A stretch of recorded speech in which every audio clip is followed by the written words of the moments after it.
আমন্ত্রণ জানাই কুষ্টিয়া বার্তার নিউজ রুমে। আমি মাসুদ রানা।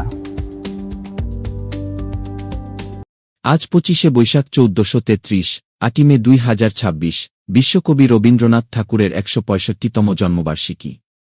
এবছর রবীন্দ্র জন্মজয়ন্তীর জাতীয় পর্যায়ের মূল অনুষ্ঠান কুষ্টিয়ার শিলাইদহে অনুষ্ঠিত হচ্ছে। শান্তি ও মানবতার কবি রবীন্দ্রনাথ। রবীন্দ্রনাথ ঠাকুর কেবল বাংলা সাহিত্যের একজন দিকপাল স্রষ্টাই নন, তিনি সমগ্র বিশ্বের কাছে শান্তি, সম্প্রীতি ও মানবতার এক মূর্ত প্রতীক। তার সাহিত্যকর্ম, জীবনবোধ ও দর্শনের পরতে পরতে ছড়িয়ে আছে মানুষের প্রতি অকৃত্রিম ভালোবাসা এবং সংঘাতহীন এক পৃথিবীর স্বপ্ন।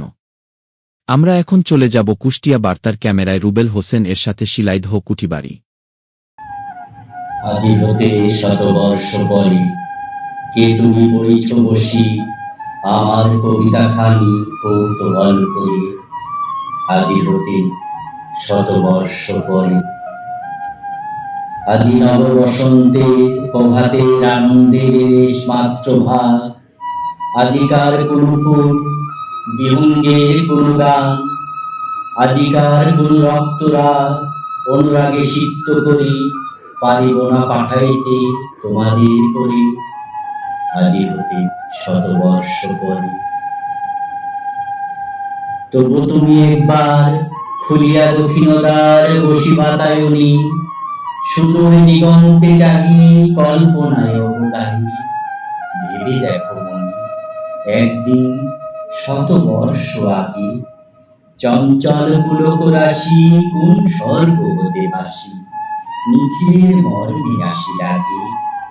নবীন ফাল্গুন দিন সকল বন্ধনহীন উন্মত্ত অধীর, উড়ায়ে চঞ্চল পাখা পুষ্পরেণু গন্ধ মাখা দক্ষিণ সমীর। সহসা আসিয়া তরা রাঙায় দিয়েছে ধরা যৌবনের রাগে তোমাদের শতবর্ষ আগে।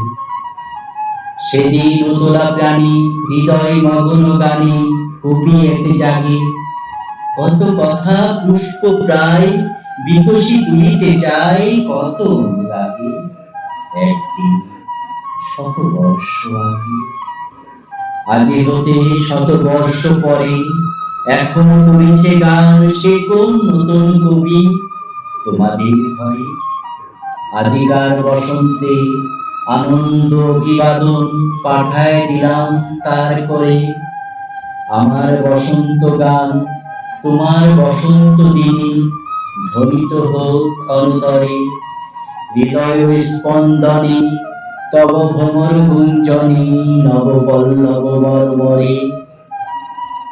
আজি হতে শতবর্ষ পরে কবিতাটি আজ থেকে ঠিক 130 বছর আগে লেখা হয়েছে। রবীন্দ্রনাথ ঠাকুর 1302 বঙ্গাব্দে বসে ঠিক 100 বছর পরের অর্থাৎ 1400 বঙ্গাব্দের অদেখা পাঠকদের কথা কল্পনা করে এই অসাধারণ কবিতাটি রচনা করেছিলেন। সেখানে তিনি ভবিষ্যতের পাঠকদের কাছে বসন্তের আনন্দ ও তার কাব্যের আবেগ পৌঁছে দেওয়ার আকুতি জানিয়েছিলেন। শতবর্ষ নয় 130 বছর পরেও তাকে আমরা শ্রদ্ধা ভরে স্মরণ করছি। আমাদের আগামী প্রজন্ম হয়তো এভাবে তাকে সম্মান জানাবে। রবীন্দ্রনাথের কাছে ধর্ম বা জাতপাতের চেয়ে মানুষ পরিচয়টিই ছিল সবচেয়ে বড়। তিনি বিশ্বাস করতেন মানুষের মাঝেই পরম সত্তার বাস। শ্রমজীবী ও সাধারণ মানুষের প্রতি তার গভীর শ্রদ্ধা ধ্বনিত হয়েছে তার লেখায়। ভজন পূজন সাধন আরাধনা সমস্ত থাক পরে, রুদ্ধ দ্বারে দেবালয়ের কোণে কেন আছিস ওরে। তিনি উপলব্ধি করেছিলেন মানুষকে ভালোবাসার মাধ্যমেই প্রকৃত আরাধনা সম্ভব। আর তাই তিনি শান্তি ও মানবতার কবি রবীন্দ্রনাথ। এটা আমাদের বাংলাদেশে আমাদের শিক্ষায় আমাদের ইতিহাসে একটা অনন্য সাধারণ জায়গা দখল করে বসে আছে। অর্থাৎ আমাদের যত প্রত্নতত্ত্ব অধিদপ্তর আন্ডারে আমাদের যত প্রাচীন যত ইয়ে আছে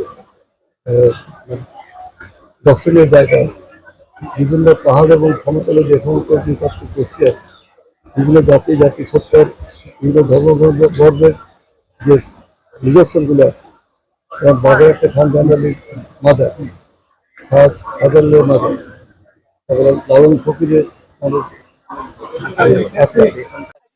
খুবই ভালো লাগছে, খুবই ভালো লাগছে। আমরা প্রতিবারই আসি, আমরা খুব মজা করি। এই দিনটার জন্য আমরা প্রতি বছর অপেক্ষা করে থাকি।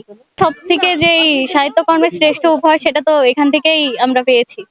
এটা তো আসলে কুষ্টিয়াতে বহু বছর ধরে হয়ে আসছে, মানে এই যে 25শে বৈশাখ এলে এই 3 দিন ব্যাপী প্রোগ্রাম চলে। আমার মনে হয় কুষ্টিয়াবাসী এটাকে খুব এনজয় করে, আর সবাই আসে, মানে যারা কুষ্টিয়ার বাইরে থাকে, কুষ্টিয়ার বাসিন্দা, তারাও এই 25শে বৈশাখ এলে মনে হয় কারোরই বাইরে থাকার। এই ছিল আজকের সর্বশেষ সংবাদ। কুষ্টিয়া বার্তা নিউজের সাথে যুক্ত থাকার জন্য ধন্যবাদ।